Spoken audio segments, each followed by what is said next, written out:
বলে ডক্টর মিজানুর রহমান আজহারীর কাল্লা যদি কেউ এনে দেয় 10 লাখ টাকা দিবে। আমাদের দেশে একজন মাজারপন্থী ভণ্ড পীর সাদিকুর রহমান বাজান গো আমার, এই দেশের বর্তমান সময়ের সবচাইতে আলোচিত বক্তা ডক্টর মিজানুর রহমান আজহারী ভাইকে নিয়ে বাজে মন্তব্য করেছেন।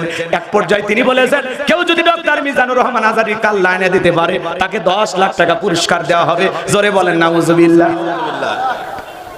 চিন্তা করা যায়, ডক্টর মিজানুর রহমান আজহারীর কাল্লা যদি এনে দিতে পারে তাকে 10 লাখ টাকা দেবে। এই মাজারপন্থী ভণ্ড বেদাতীরা ওরা বোঝে একবার যদি হকের আওয়াজ চালু হয়ে যায় ওদের মাজারের ব্যবসা থাকবে না। কথা বলে ঠিক কি না? ওদের পীরগিরি থাকবে না, ওদের আর এই ফুফা উল্টা পাল্টা কইরা লাফালাফি কইরা ঢোলক তবলা বাজাইয়া মাজারে আর গরু ছাগল মান্নত পাবে না। এই ধান্দায় মাজারপন্থী কিছু আলেম নামের কলঙ্ক, একজন আলেম হয়ে আর একজন আলেমের বিরুদ্ধে কখনো কথা বলতে পারে না। ডক্টর মিজানুর রহমান আজহারীর জনপ্রিয়তা দেখে এক শ্রেণীর মাজারপন্থী ভণ্ডরা পাগল হয়ে গেছে। কথা বলে ঠিক কিনা?